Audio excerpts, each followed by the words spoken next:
14장 28절부터 35절 같이 읽습니다. 시작.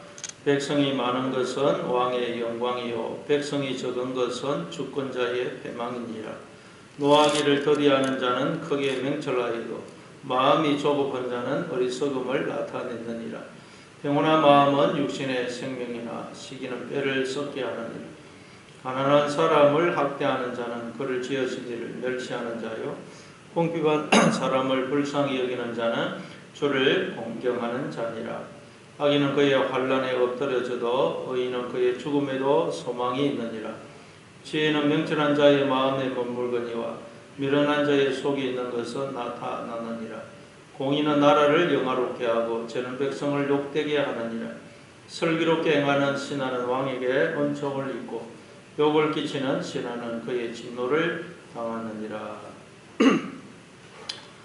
28절에 보니까 백성이 많은 것은 왕의 영광이요 백성이 적은 것은 주권자의 패망이니라. 그렇습니다. 백성이 있기 때문에 왕이 존재하죠. 백성이 없으면 왕이 있을 수가 없습니다. 그래서 백성이 많으면 왕은 힘이 있고 또 그게 왕의 영광입니다. 우리가 하나님의 백성이고 하나님은 왕이시죠. 따라서 백성인 우리가 있기 때문에 하나님이 계시고 또 하나님이 계시기 때문에 우리가 존재하는 것입니다. 물론 우리가 없어도 하나님은 계십니다. 그러나 내가 존재하지 않으면 하나님과 나와는 아무 상관이 없죠. 그런 의미에서 내가 있어야 하나님도 계시다는 의미예요. 그러니까 내가 있어야 하나님이 계시고 하나님이 계셔야 나도 있고 그래서 하나님이 우리의 영광이시고 또 우리가 하나님의 영광이고 이렇다는 거예요. 이게 여러분 하나님과 우리의 관계라는 것입니다. 그래서 에베소서 1장 23절에 보면 교회는 그의 몸이니 즉 그리스도의 몸 하나님의 몸이니 만물 안에서 만물을 충만하게 하시는 이에 충만합니다. 그러죠. 하나님은 우리의 머리가 되셔서 우리를 충만케 해주시고 또 그렇게 충만케 된 우리를 통해서 하나님은 충만함을 누리신다는 것입니다. 이게 하나님과 우리의 관계입니다. 그래서 우리는 어떻게 해야 되겠어요? 오직 하나님이 우리의 목적이 되어야 됩니다. 하나님만 바라보고 하나님만 의지하고 하나님만 소망하고 하나님만 붙들어야 됩니다. 왜냐하면 하나님이 우리의 영광이기 때문에 영광. 그러면 우리도 하나님의 영광에 참여하게 되는 것입니다. 이게 백성이 많은 건 왕의 영광이고 백성이 적은 것은 주권자의 패망이다. 또 29절에 보니까 노하기를 더디하는 자는 크게 명철하여도 마음이 조급한 자는 어리석음을 나타내느니라. 노하기를 더디하는 자는 명철하다 그래요. 그러면 무조건 노하기를 더디하라. 되도록이면 화를 내지 말고 꼭 참아라는 말입니까? 그런 의미가 아니라 그랬죠. 앞에서 예수님도 화를 냈었어요. 그래서 우리도 화를 낼 수 있고 또 화를 내야 될 때는 화를 내야 됩니다. 그러나 그때도 우리가 늘 기억해야 될 것은 나는 하나님이 아니다. 심판자가 아니다. 저 사람이나 나나 똑같은 죄인이다 하는 것을 기억해야 되고 또 우리가 화를 내는 대상은 사람 자체가 아니고 그 사람을 뒤에서 속이고 조종해서 하나님을 보지 못하게 하고 있는 죄, 악, 마귀, 사탄에 대한 것이어야 된다고 했습니다. 그럼 오늘 본문 이 노하기를 더디하는 자는 크게 명철하다. 이게 도대체 무슨 의미일까요? 성경에 보니까 하나님을 어떤 분으로 소개합니까? 노하기를 더디하시는 분이라 그러죠. 출애굽기 34장에 보면 모세가 하나님으로부터 받은 그 돌판 10계명을 들고 내려왔다가 이스라엘 백성들이 우상 숭배하는 걸 보고는 화가 나서 던져서 깨버리죠. 그러면 다시 이제 돌판을 만들어 가지고 하나님 앞에 올라갑니다. 시내산에 올라갔더니 하나님이 나타나셔서 자신을 어떻게 소개합니까? 여호와라 여호와라 나는 자비롭고 은혜롭고 노하기를 더디하는 자라. 여호와라 여호와라 나는 자비롭고 은혜롭고 노하기를 더디하는 자라. 하나님은 노하기를 더디하시는 분이라고 그래요. 근데 여기에는 두 가지 의미가 있습니다. 이 더디하다는 말이 오래컨대 말 그대로 하나님 우리의 죄에 대해서, 악에 대해서 이렇게 노하기를 더디하시고 오래 참고 기다려 주신다. 그런 의미가 있습니다. 근데 둘째는 무슨 의미가 있느냐?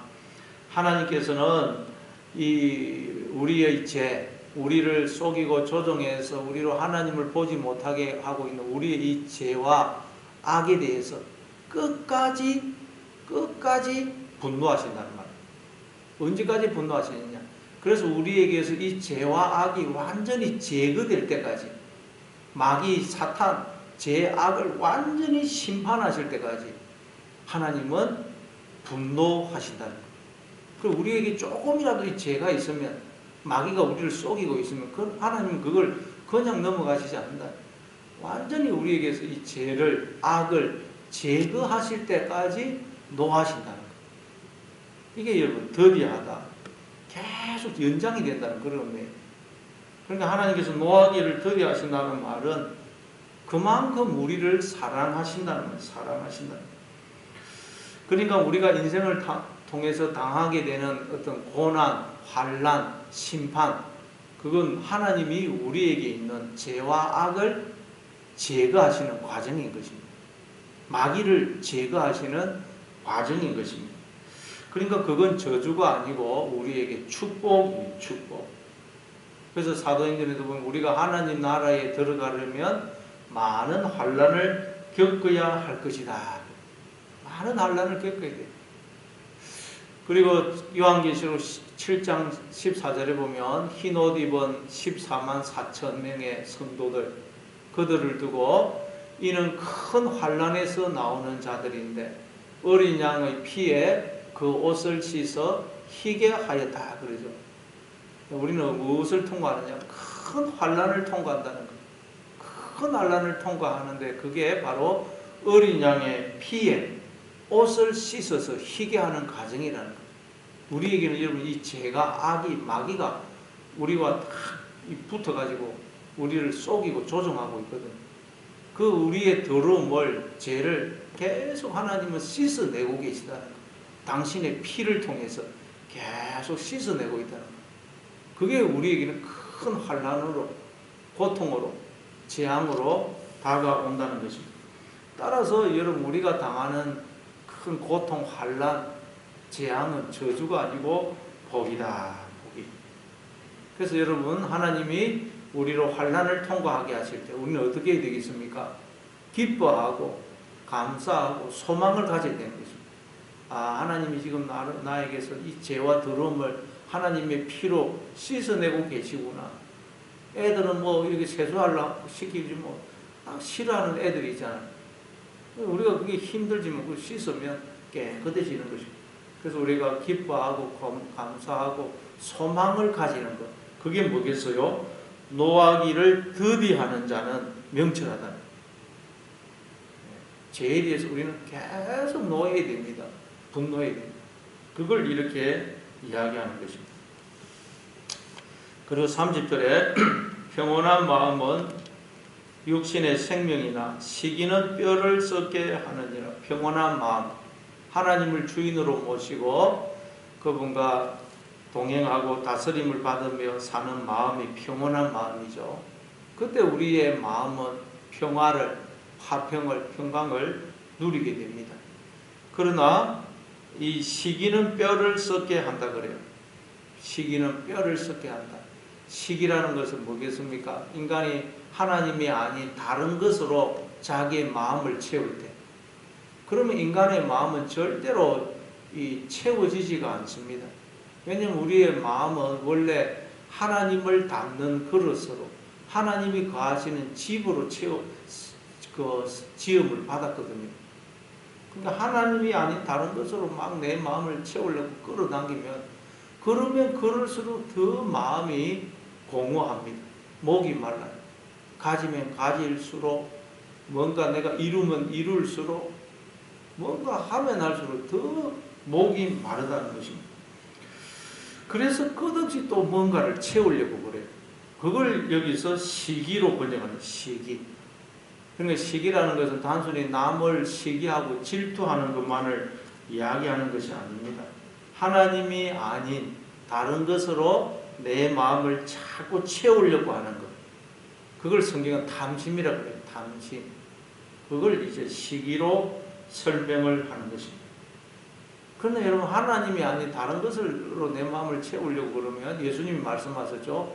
이 물을 먹는 자마다 다시 목마르느니와 내가 주는 물을 마시는 자는 영원히 목마르지 아니하리니 내가 주는 물은 그 속에서 영생하도록 솟아나는 샘물이 될 것이다. 여러분, 하나님이 아닌 다른 것으로 내 마음을 채우려고 하면 바닷물을 마시는 것처럼 끌어당기면 끌어당길수록 더 목이 말라요. 가지면 가질수록, 내 꿈을 이루면 이룰수록, 뭔가 지위가 올라가면 올라갈수록 더 허전합니다. 더 목이 말라요. 아니면 나보다 더 성공한 사람, 나보다 더 출세한 사람, 나보다 더 많이 가진 사람, 나보다 자기의 꿈을 더 이룬 사람을 보면서 우리는 부러워하고 자꾸 그냥 절망하는 것입니다. 그걸 이게 시기라고 번역, 시기. 그 시기가 있으면 뼈를 썩게 한다는 거예요. 뼈를 썩게. 그러니까 왜 이 시기가 생기겠습니까? 우리가 자꾸 탐심이 생기겠어요? 눈에 보이지 않지만 나와 함께 하시는 하나님을 보지 않기 때문에, 눈에 보이는 이 세상이 전부라고 생각하기 때문에, 그러면 우리는 늘 이 시기 탐심에 사로잡혀서 만족이 없다는 것입니다.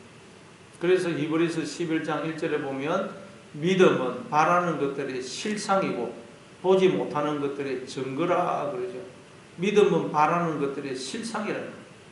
우리가 바라는 것은 하나님이고 하나님 나라 아닙니까? 그래서 믿음의 눈으로 보면 우리는 이 세상을 보면서 이 세상을 존재케 하는, 이 세상은 말하자면 그림자입니다. 그럼 그림자가 있으면 실체가 있겠죠. 근데 인간들은 그림자만 보고 실체를 못 보는데 믿음의 눈으로 보면 이 그림자를 통해서 실체인 이 모든 것을 존재케 하시는 하나님과 하나님 나라를 보게 된다는 거예요. 이 세상을 보면서, 사람을 보면서 하나님과 하나님 나라를 보게 된다. 그리고 하나님이 나와 함께 하시고 내가 하나님 나라 안에 들어와 있다는 증거를 날마다 우리는 보게 되는 거예요. 그게 믿음은 바라는 것들의 실상이고 보지 못하는 것들의 증거다. 그때 우리는 여러분이 만족을 누릴 수 있어요. 어떤 상황 속에서도 평안을 누립니다. 그게 평온한 마음은 육신의 생명이다.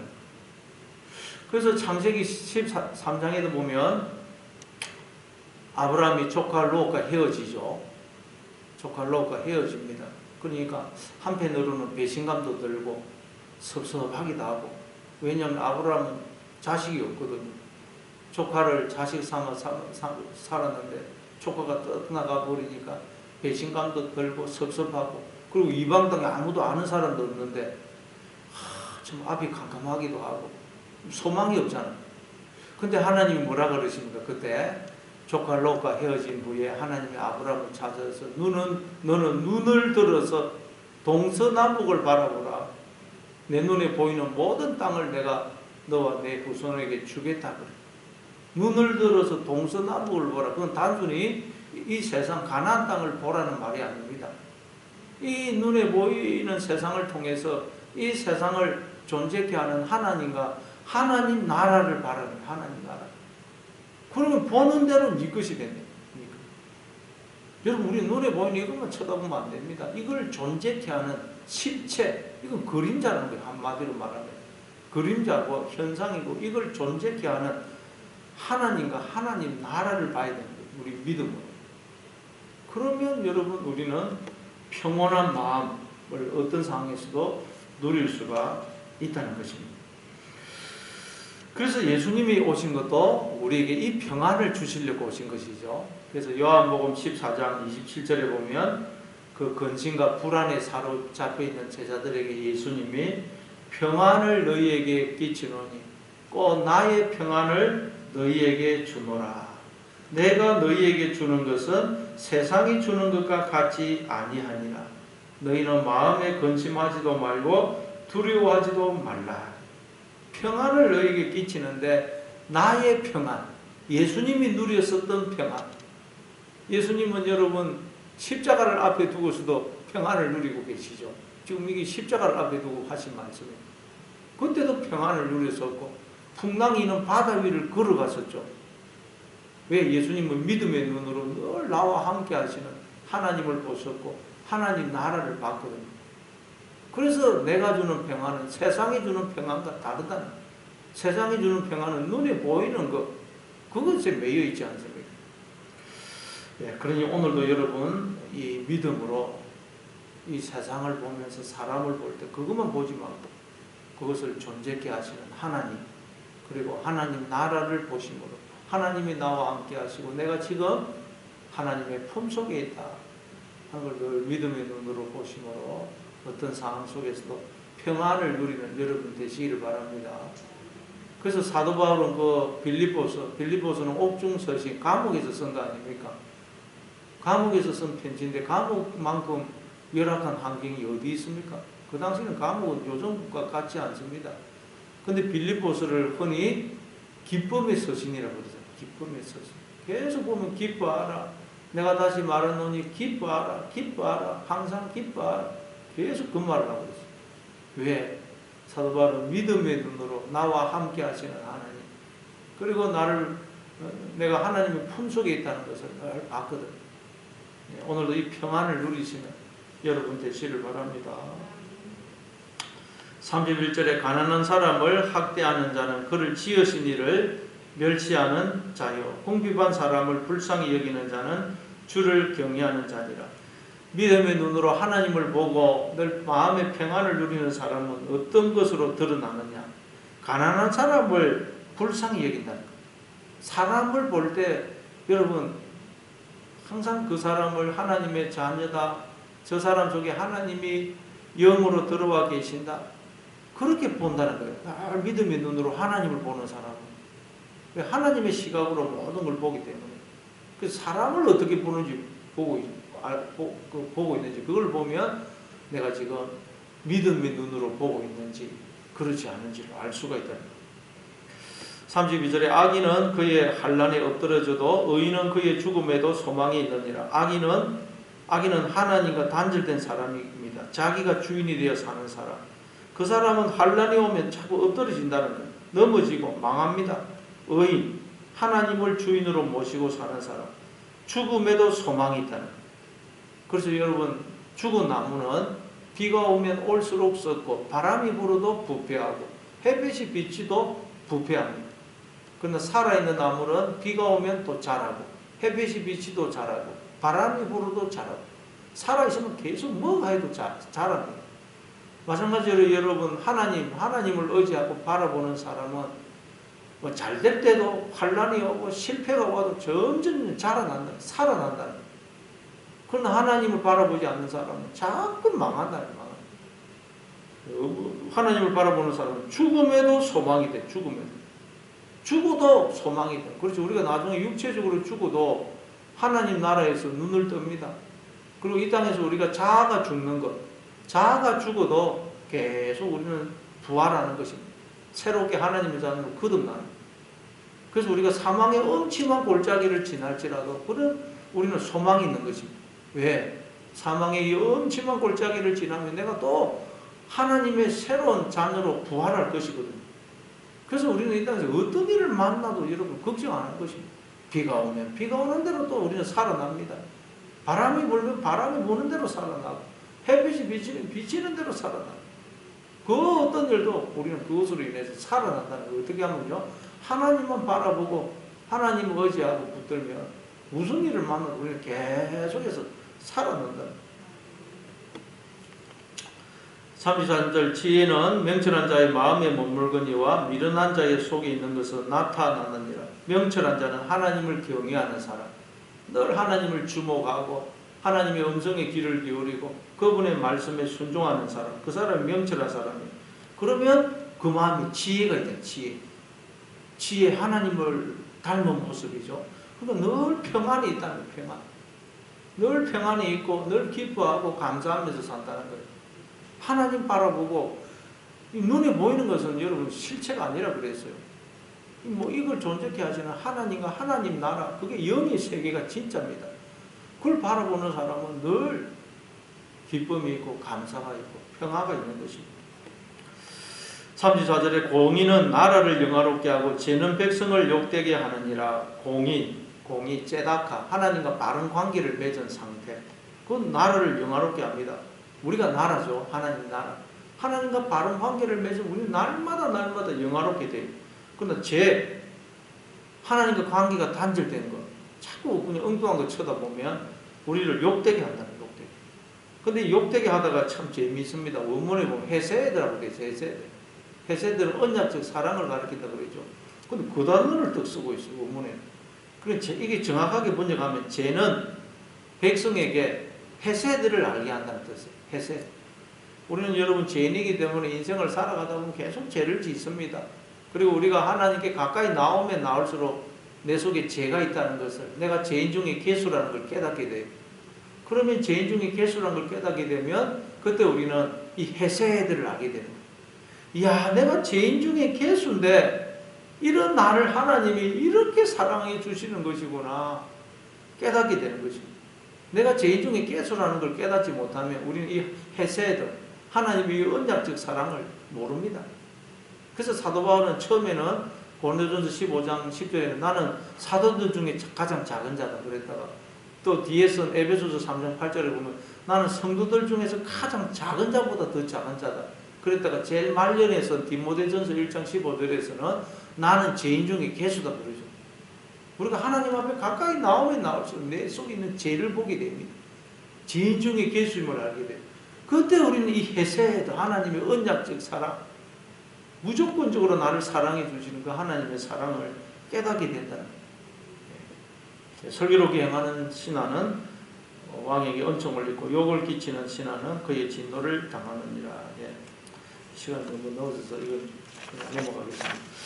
우리가 오늘도 그래서 하나님만 바라보면, 하나님만 의지해야 됩니다. 여러분, 눈에 보이는 이건 실체가 아니고, 이건 말하자면 현상이고, 이걸 존재케 하시는 하나님 나라를 우리는 믿음으로 오늘도 보시고, 그래서 어떤 상황 속에도 감사하고, 무슨 일이 일어나든 좋은 일, 나쁜 일, 그 모든 것 통해서 날마다 살아나는 그런 여러분 다 되시기를 바랍니다. 우리 말씀을